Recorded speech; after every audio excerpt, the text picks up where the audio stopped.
Hello. Hello and welcome to this video. In this video, we will study 48th set of problem, that is question number 471 to 480. There are some interesting questions in this, and the link to download the PDF will be in description. At the end, I will show how we can download the PDF. And I'll say, which I always say in all the videos, is that when I'm stating the problem, you should pause the video, and only if you cannot solve the problem, you should look at the solution. Some of the problems are quite unique in this video.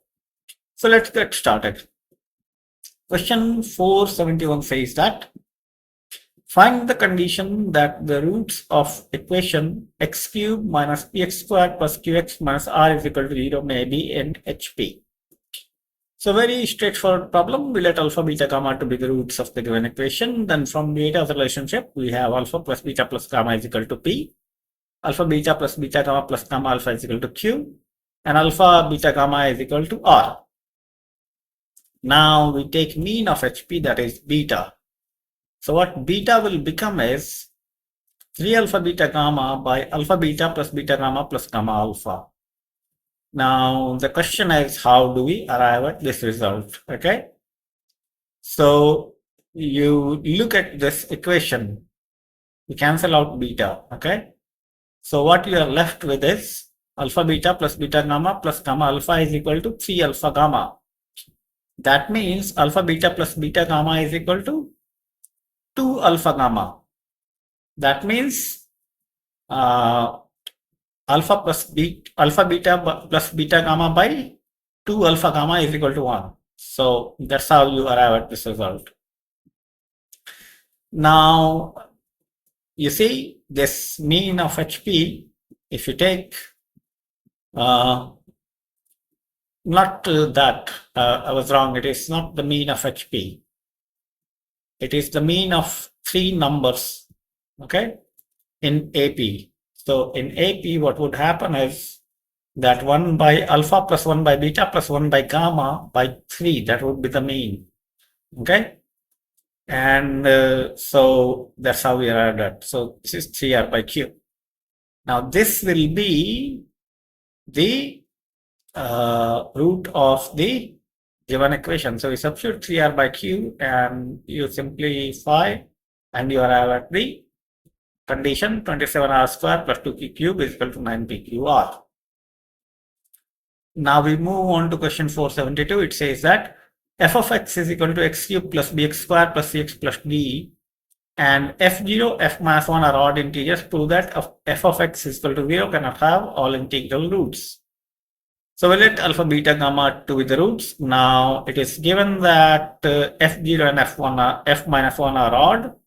So we put 0 first. Upon 0, the equation reduces to d, which is odd. Now f of minus 1 is odd, which implies that b minus c is odd. Okay.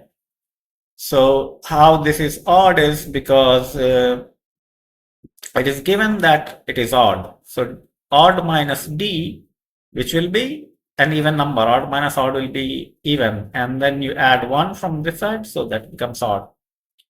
Now if you look at beta's relationship, alpha beta gamma is equal to minus d, which is odd, which implies that alpha beta gamma are all odd, because in the product, even if one is even, then the entire multiplication becomes even. But we know that from here b minus c is equal to, we again substitute from beta's relationship, alpha plus beta plus gamma and alpha beta beta gamma plus gamma alpha. So that gives us minus odd, that is even. So what this essentially means is that this is in contradiction with this, and therefore our assumption that all the roots are integers is wrong.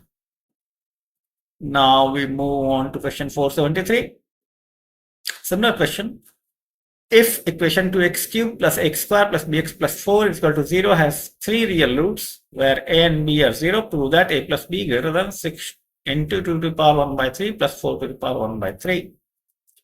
So again, from beta's relationship, alpha plus beta plus gamma is equal to minus a by 2, and alpha beta plus beta gamma plus gamma alpha is equal to b by 2. This is not a, this is a typing mistake. and alpha beta gamma is minus 2. Now all coefficients are positive, that is b and a are positive, so the roots would be negative. So you analyze this a bit and you'll find that roots are a bit all roots are negative. Okay. Now we let alpha is equal to minus p, beta is equal to minus q, and gamma is equal to minus r. So in the sum, the minus signs will be reversed. So in the sum, it will become q by 2, and in the product, it will become 2. And beta is equal to minus q. Okay. This product will remain changed. That is because negative signs when multiplied will become positive. Now from MGM inequality, we have p plus q plus r by 3 greater than or equal to pqr to the power 1 by 3. So we substitute PQR is equal to 2 and PQR is equal to A by 2. We get A by 6 greater than or equal to 2 to the power 1 by 3. We apply again M by GM. This time we pick PQ, QR and RP. So PQ plus QR plus RP by 3, which is essentially B by 6, is greater than or equal to PQR to the power 2 by 3. When you multiply this, you will get the powers twice. So this is PQR to the power 2 by 3. And therefore b is greater than or equal to 6 into 4 to the power 1 by 3. And that's how we have this desired relationship. So when I solve the problem, I omit several steps. You need to go through those steps, and that's how you figure out how this happens. Next question is, find the condition that a1x cubed plus b1x squared plus c1x plus d1 is equal to 0. And a2x cubed plus b2x squared plus c2x plus d2 is equal to 0 have a common pair of repeated roots. So we let alpha is the common pair of repeated roots. So we will have a1 alpha cubed plus b1 alpha squared plus c1 alpha plus d1 is equal to 0, and a2 alpha cubed plus b2 alpha squared plus c2 alpha plus d2 is equal to 0. Now we multiply first equation by a2 and second equation by a1, and we subtract and we replace again alpha by x. We get the equation a2 b2 minus a1 b2 x square plus a2 c1 minus a1 c2 x plus a2 d1 minus a1 d2 is equal to 0. Now we have a common root. That means derivative will be equal to 0 for both the equations. Okay. How the derivative becomes 0 is, so what is the meaning of derivative is that there is a tangent which is parallel to x-axis. All right. Now, since they have a common pair of repeated roots, now the roots are repeated. All right. So that means there will be at least 2 roots for the cubic equation. Okay.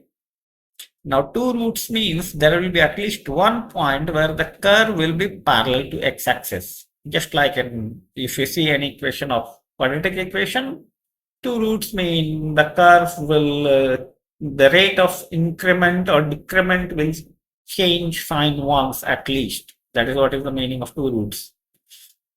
So that means the derivative would be 0 because the tangent at that place will be 0. Now, again, we have to understand calculus for this. So if you don't know calculus or determinants, you can skip question 474 and 475, come back later after you have studied calculus.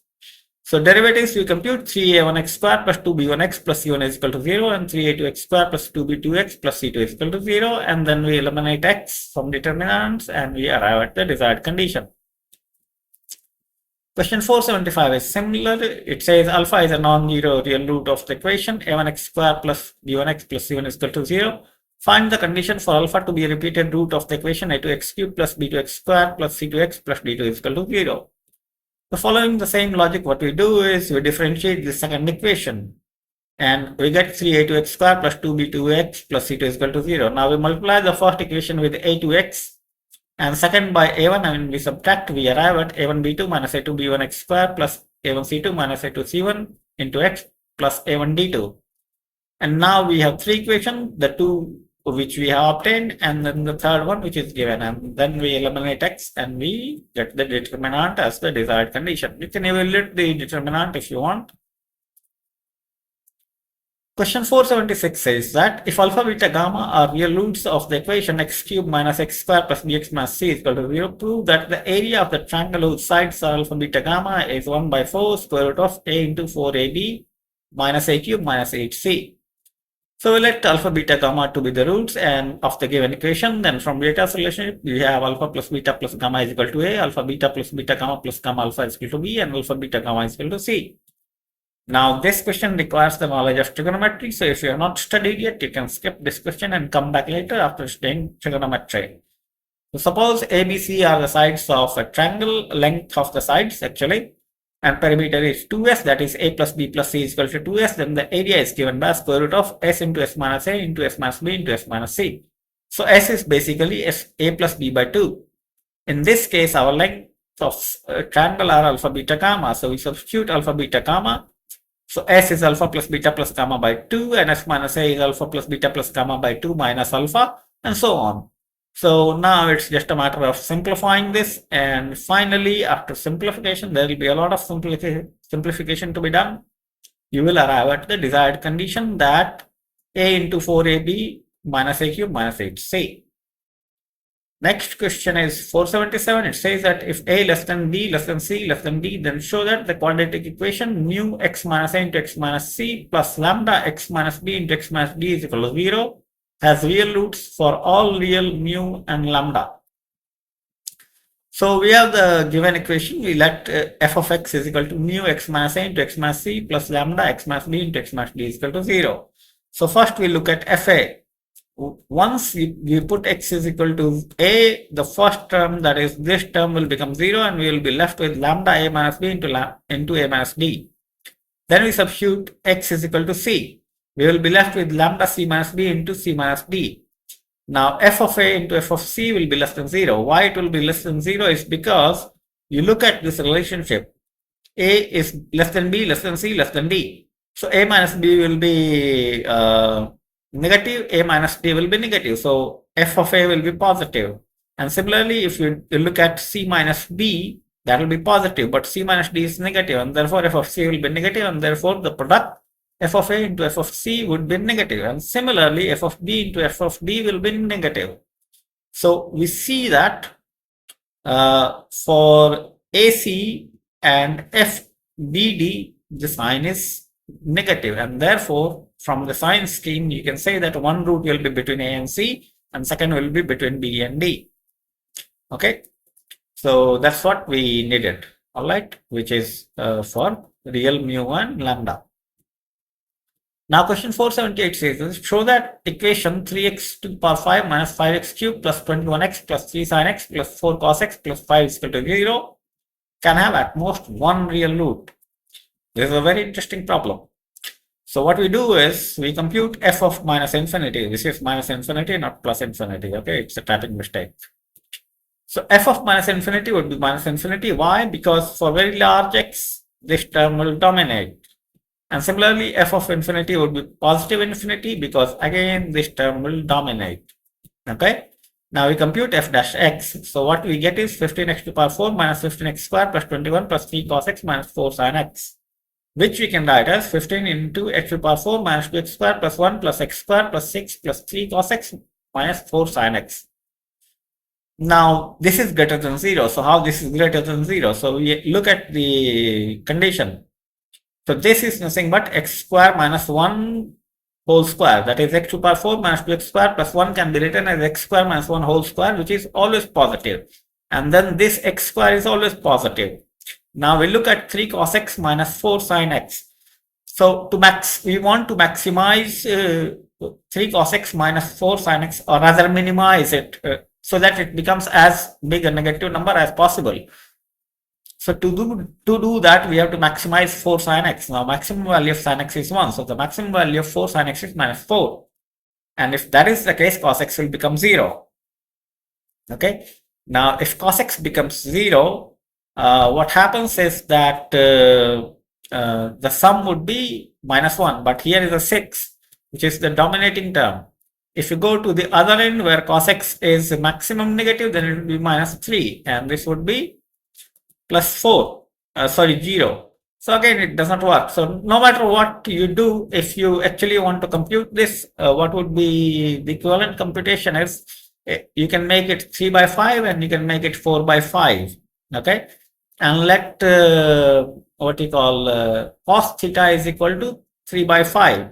So it will become, or let sine theta is equal to 3 by 5. So it will become sine theta minus x, and the minimum value which you will get is -1. Actually, you need to translate this. So maximum value of this term is -1, and then 6 will dominate. That implies that it will be always greater than 0. That means the rate of change of function fx is always positive. That is, fx is always increasing. And what that means is it will cross the x-axis only once, because f of x is increasing. It is never decreasing. And therefore, since it will cut the x-axis only once, it will have only one root. Now, question 479 says that find the integral part of the greatest root of equation x cubed minus 10x squared minus 11x minus 100 is equal to 0. There is no easy way to solve this. You will have to do it in a non-analytic manner. Okay. So we compute f dash x, which is 3x squared minus 20x minus 11 is equal to 0, which gives us 2 points. Now, if you look at the plot, what happens is at this point, it will be, the tangent will be parallel to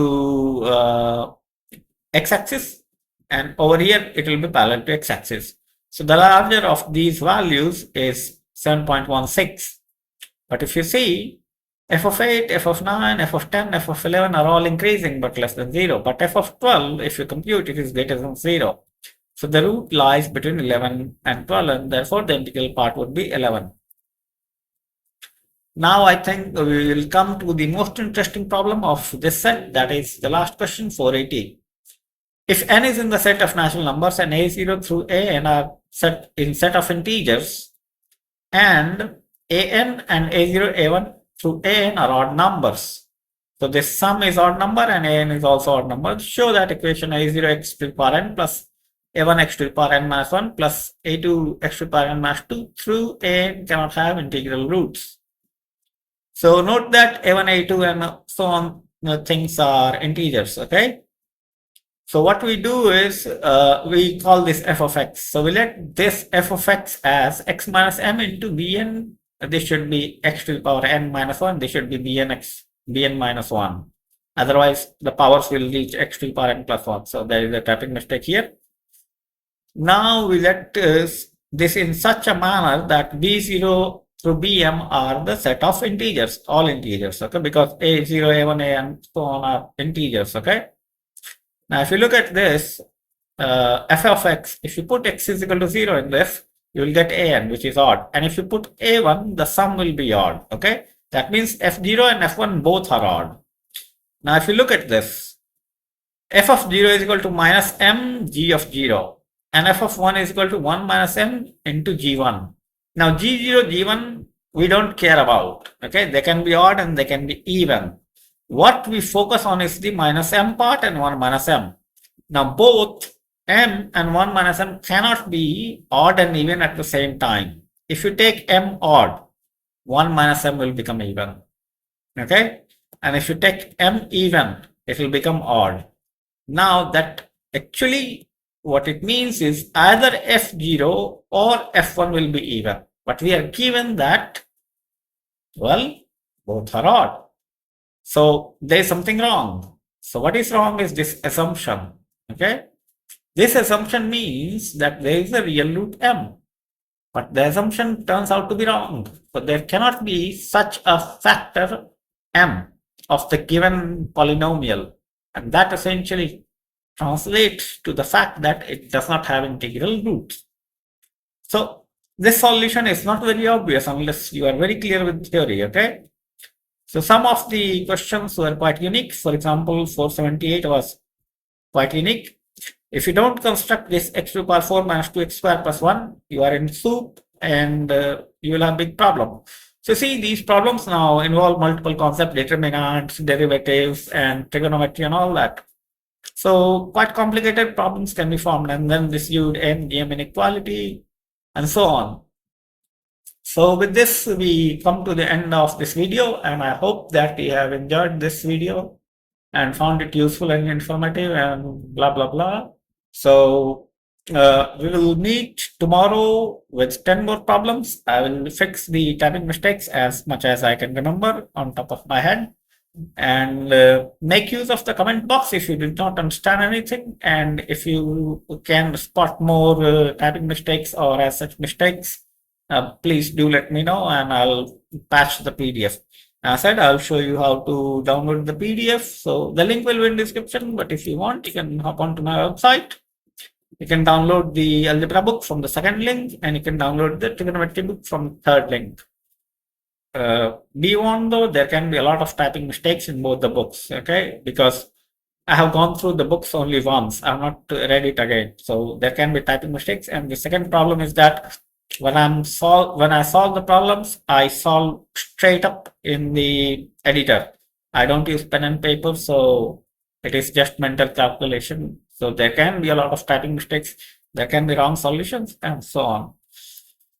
So with this, I will end this video. Thanks a lot for watching the video, and we will meet tomorrow. So enjoy till then and keep practicing. The secret of learning math is that you have to do more and more and more different kind of problems, because that will wire your brain in a certain way that you can tackle new kind of problems.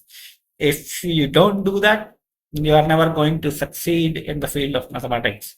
And if you are going to appear for competitive exams, for example, Olympiad or SAT or something like that, or IIT JEE, then you should definitely solve different problems. So with this, I will end this video. I'll see you in the next one. Sayonara.